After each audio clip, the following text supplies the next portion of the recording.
शुरू करते हैं। दो टर्म दे रखी है, एक तो इरई और एक तिरई। तो क्या होता है ये, तो देखते हैं। संगम युग में क्या होता था, जो इरे होता था वो तो सामंत जो अंशदान प्राप्त करते थे उसको बोलते थे, और जो तिरे होता था ये सामंत जो उपहार प्राप्त करते थे उसको बोलते थे तिरई। ठीक है। और फिर दे रखा है इन्होंने कि कृषक बस्तियों के जो राजा थे उनको वेंतर कहते थे, और जो छोटे सामंत होते थे उनको वेलीर बोलते थे, और जो समृद्ध कृषक परिवार होते थे उनको वेलार बोलते थे। आगे देखते हैं। मौर्य काल जो है चार प्रांतों में विभक्त था। तो आप देख सकते हैं उत्तरी प्रांत, दक्षिणी प्रांत, पश्चिमी प्रांत और पूर्वी प्रांत। तो देख सकते हैं उत्तरी प्रांत में तक्षशिला, पूर्वी प्रांत में तोसाली, ये स्वर्णगिरी दक्षिण में, और ये उज्जैनी। तो चार प्रांतों में डिवाइड था। तो उत्तर में हो गया तक्षशिला, तोसाली, स्वर्णगिरी और उज्जैनी। और गोप जो होता था वो बोलते थे जन्म को, और अधिकारी जो होता था, सॉरी, गोप नामक जो अधिकारी होता था वो क्या करता था, जन्म मृत्यु का पंजीकरण करता था। तो क्वेश्चन आ जाता है कि जन्म मृत्यु का पंजीकरण कौन सा अधिकारी करता था, तो आपको बताना है गोप नाम का अधिकारी। ठीक है। अगला है कथकली नृत्य। तो कथकली जो है केरला का है, और जो केरल का पारंपरिक मार्शल आर्ट है उससे काफ़ी प्रभावित है। और ये लोग चेहरे पे क्या पहनते हैं, मुखौटे पहनते हैं। और पात्रों को सामान्यतः सात्विक, राजसिक और तामसिक में बांटा जाता है इसमें। ठीक है। और पिसे हुए चावल का लेप करते हैं ये लोग, और चूने का मिश्रण भी करते हैं उसमें। नृत्य संगीत की अभिव्यक्तियाँ होती है, नृत्य संगीत और अभिनय का मिश्रण होता है ये। और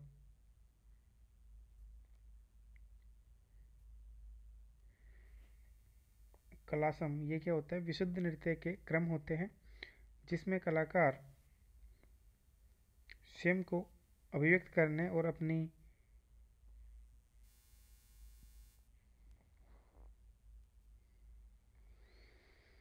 जो कला होती है उनका प्रदर्शन करता है। ठीक है। तो कथकली आपने देखा केरल का है, जहाँ वहाँ का जो मार्शल आर्ट है उससे ये प्रभावित है। और यहाँ पर पात्र उनको तीन वर्गों में बांटा जाता है, आपका सात्विक, राजसिक और तामसिक में। और नृत्य और संगीत के साथ इसमें अभिनय भी होता है। और पिसे हुए चावल का लेप तथा चूने का मिश्रण है, ये मिश्रण लगा के यहाँ पे प्रस्तुति होती है। और आप देख सकते हैं जो कलासम है वो है विशुद्ध नृत्य के क्रम होते हैं ये। आगे देखते हैं। नोस्ट्रो और वोस्ट्रो दो टर्म दे रखे, एक नोस्ट्रो एक वोस्ट्रो। ठीक है। तो नोस्ट्रो क्या होता है कि हमारा धन जो है वो आपके पास जमा है, इसको तो बोलेंगे नोस्ट्रो। और वोस्ट्रो क्या होता है कि आपका पैसा हमारे बैंक में है। तो आप देख सकते हैं कि जो व्यापारिक लेन देन है उससे संबंधित ये टर्म है। तो बैंक खाते का वर्णन करने हेतु प्रयोग में व्यापारिक लेन देन में वैकल्पिक उपायों में से ये एक है। नोस्ट्रो और वोस्ट्रो पीटी 365 में भी इसके बारे में काफ़ी डिटेल से दे रखा है। रबाता का अभिलेख, रबाता का अभिलेख ये कई बार पूछा जाता है, ये क्या था रबाता का अभिलेख। तो ये क्या है, जो कुषाण शासक थे सम्राट कनिष्क उनसे संबंधित है, और भाषा बैक्ट्रियन है इसकी, और इसकी जो लिपि है वो ग्रीक है। रबाता का अभिलेख की आप देख सकते हैं लिपि है ग्रीक और भाषा है बैक्ट्रिया। और अफगानिस्तान के सुर्ख कोतल से प्राप्त हुआ है। तो अफगानिस्तान के सुर्ख कोतल से कौन सा अभिलेख मिला है, रबाता का अभिलेख। किसके टाइम का है, कुषाण के टाइम का। ठीक है। भाषा कौन सी है, बैक्ट्रियन, और लिपि ग्रीक।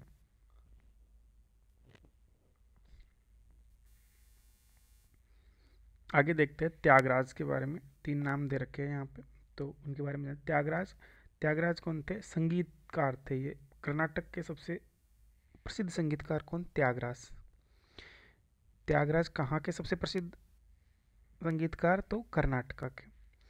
मुथुस्वामी दीक्षित या दीक्षितार, मुथुस्वामी, मुथुस्वामी ये भी कर्नाटक की संगीत शैली के प्रतिपादक थे। मुथुस्वामी तो हम जब साउथ की मूवी देखते हैं तो वहाँ पे काफ़ी कई बार नाम मिल जाते हैं हमें, मुथुस्वामी, मुथुस्वामी। एक है वेंकट सुब्रमण्यम। तो वेंकट सुब्रमण्यम क्या था, इनको श्यामा शास्त्री भी कहते थे। और इन्होंने तमिल भाषा, तमिल भाषी उतारा वदामा नामक ब्राह्मण समुदाय में, तमिल भाषी ओतारा वदाया नामक ब्राह्मण समुदाय में से संबंधित थे। और आगे देखिए 1750 से 1850 के बीच, ये कितना है, लगभग 100 सालों तक तिरुवरूर में संगीत त्रिमूर्ति ने नए युग की शुरुआत की थी। तो इनको संगीत त्रिमूर्ति भी कहते हैं। और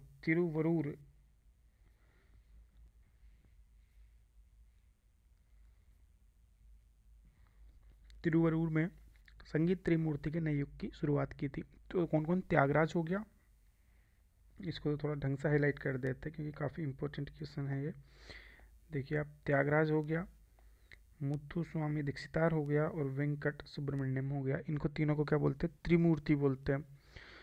और तिरुवरूर में संगीत त्रिमूर्ति के नए युग की शुरुआत की। ठीक है, आगे देखते हैं पुरंदरदास। तो पुरंदरदास के बारे में जान लेते हैं। कर्नाटक संगीत में निपुण था ये भी, तो कर्नाटक संगीत से ही संबंधित है पुरंदरदास भी कर्नाटक संगीत में निपुण थे। और दादा या पितामह बोलते थे इनको, दादा या पितामह के नाम से प्रसिद्ध थे पुरंदरदास। आगे देखते हैं मास्की। मास्की का जो अभिलेख है, मास्की एक गुर्जरा का अभिलेख जो है, एक नेत्तूर का है और एक उदगोलम का है। ठीक है, तो नेत्तूर और उदगोलम तो कहाँ है? कर्नाटका में है। गुर्जरा और मास्की, चार अभिलेख है। कौन कौन से हैं? मास्की का हो गया, मास्की, गुर्जरा और मास्की तो हम लगभग साथ में नाम लेते हैं। और नेतुर और उदगोलम भी ध्यान रखना है। यहाँ पे जो अशोक का नाम है,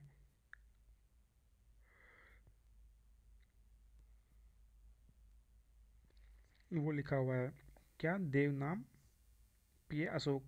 तो देखिए बाकी में तो देवनाम प्रिय लिखा हुआ है, देवनाम प्रिय, देवनाम प्रिय, लेकिन ये अशोक का नाम जो मिला है हमें, वो देखिए आप, मास्की है, गुर्जरा है, उदगोलम है और नेतूर में है, यहाँ से मिला है। आगे देखते हैं भास्कराचार्य जी। अब प्राचीन काल के कुछ साइंटिस्ट है, उनके बारे में बात कर लेते हैं। देखिए भास्कराचार्य जी, तो भास्कराचार्य जी जो थे, बाप और आप कर सकते हैं भास्कराचार्य को, 12वीं सदी। ठीक है, भा, हालांकि बोधायन ब्रह्मगुप्त सब में आ रहा है, तो ये वैसे तो याद नहीं करना है, आप वैसे ही ध्यान रखना कि 12वीं सदी में थे भास्कराचार्य। इनका जन्म कर्नाटक के बीजापुर में हुआ था, तो बीजापुर में जन्म हुआ था इनका। और लीलावती इनकी बुक है, किस पे है? अंक गणित पे है, लीलावती सिद्धांत शिरोमणि।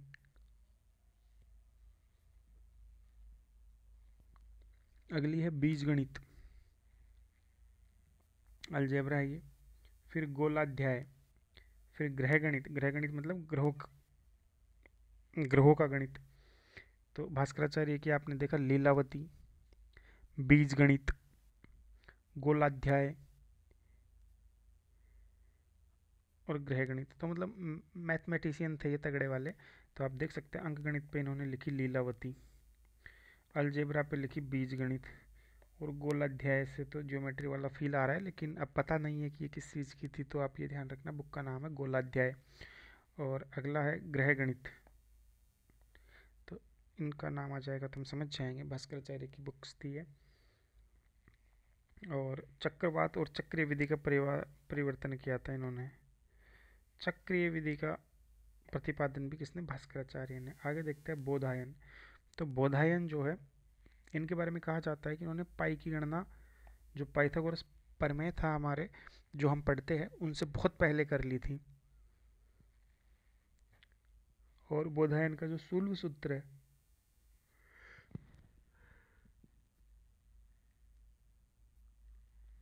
बोधायन के शूल्व सूत्र में आज भी विद्यमान है। ठीक है, तो आप देख सकते हैं पाई के लिए बोधायन को जाना जाता है।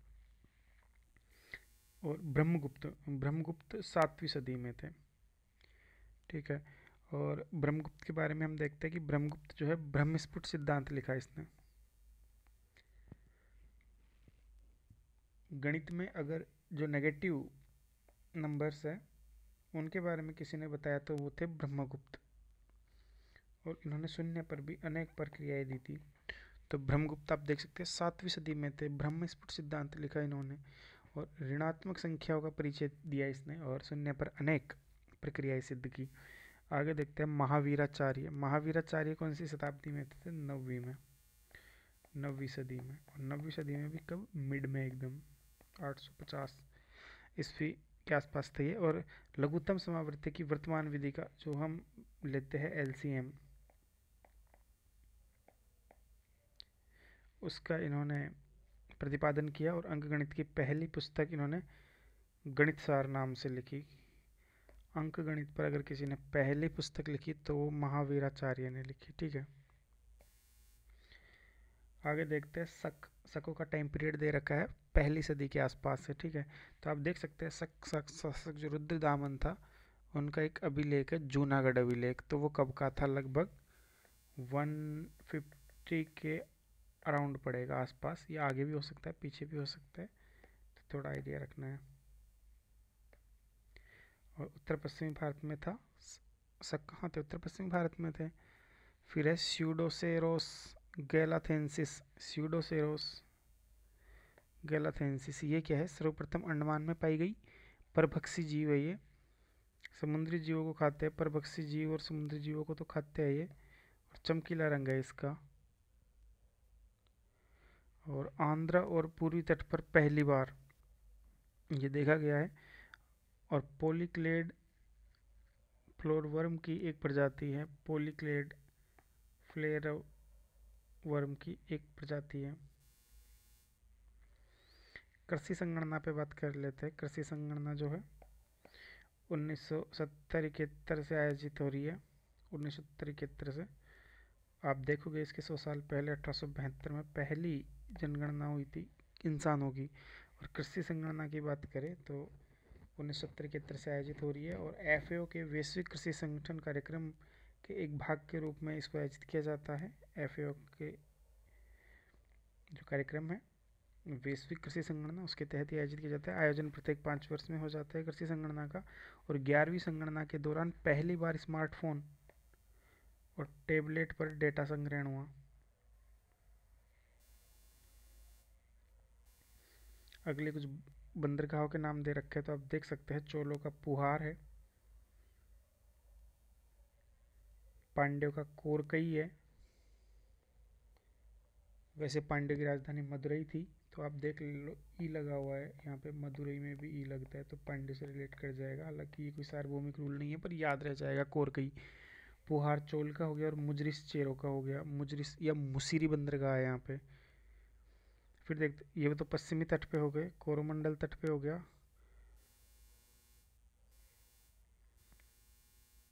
तो